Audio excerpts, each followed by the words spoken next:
just like this.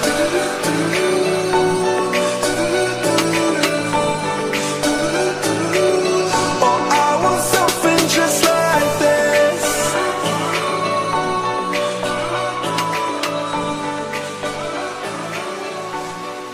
What you wanna go? Alright guys, what's up? Welcome back to the vlog. So, you all have been waiting a while to see how this 2.5-inch rough country lift was going to turn out. I've heard a lot of people saying that, you know, don't do it, it's hard on the CV axles and all these other things. Well, Rough Country has updated their kit and now has a differential drop bracket, so it allows the CVs to align properly. I'm going to take you guys over here and give you a little idea of kind of what all is involved in the kit and what all we did have to change. And of course, you know, right off the bat, I want to show you, you've got these nice new upper control arms that come with this kit. And with these bad boys here, allow the extra 2.5 inches of lift. And of course, with the kit, you will get the new shocks, the tubular control arms, as well as the ball joints that come with it. And the most crucial part of this entire lift is right there. That is the differential drop bracket. It's a little hard to see, and it's actually maybe a little easier to see it from the other side. I had a seal leaking, so you're going to have to, don't mind the grease that's in here.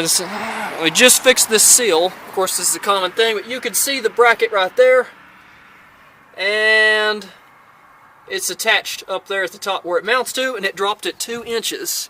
So, of course, what you're seeing there is a little bit of grease that came out from the seal leaking, which we have repaired.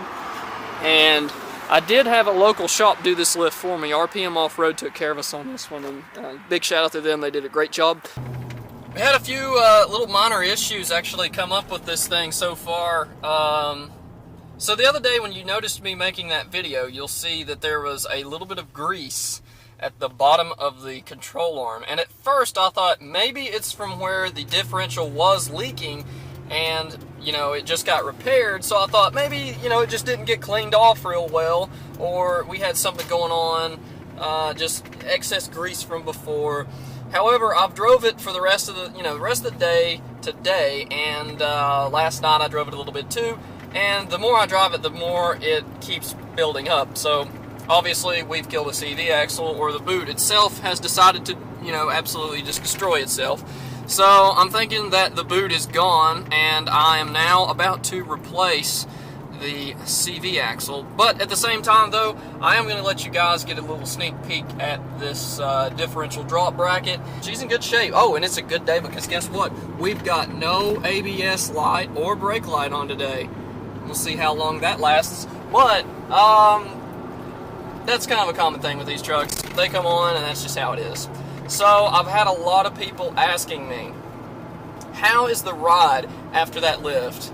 And to put it lightly, I really can't explain it till you actually ride in it.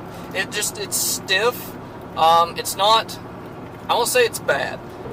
But now our next thing we've got to tackle today though, we have got to change these CV axles out because they are, well, the driver's side is slinging grease everywhere, and let's just cut straight to it. Yeah, it's finally time to replace the driver's side CV. As you can see there, it's absolutely eat up, and there is tons of CV grease all over everything. So the boot has apparently busted, but this will give you guys a good look at what's going on with the differential and how we did the drop. And you can kind of see there where the bracket's at, but we get some of this stuff off for you, you'll be able to see it really well. You might be able to see where it yep, right here. There's like a little gap that's appeared,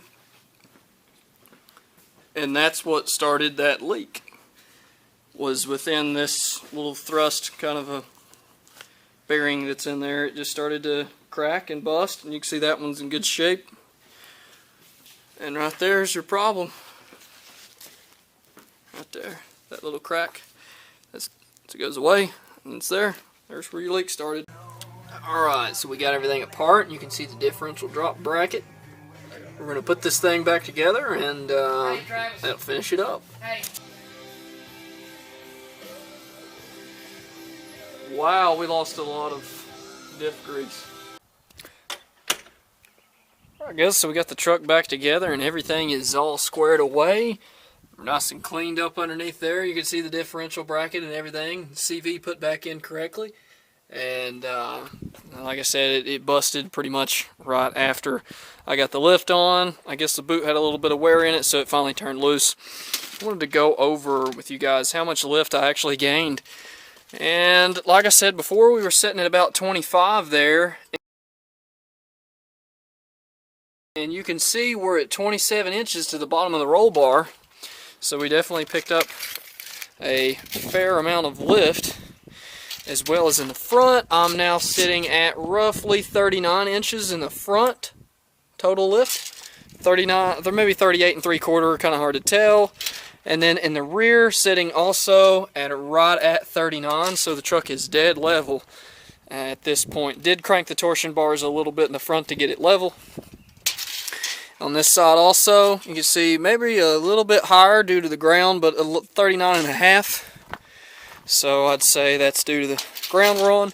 And right at 38.5, 39-ish there. So, you know, we're not completely even here on the surface, but gives you an idea. And roughly a 2-inch lift overall. And, you know, we put that new CV axle and wheel bearing in today just as a safety precaution. We did a wheel bearing, got a little grinding sound, so we decided to go ahead and change that out. But anyway, that concludes this concludes the Zr2 update for the suspension. I hope you guys enjoyed this video. Stay tuned, I've got some more things coming. And until next time guys, I'm out, and subscribe right here. Thanks for watching.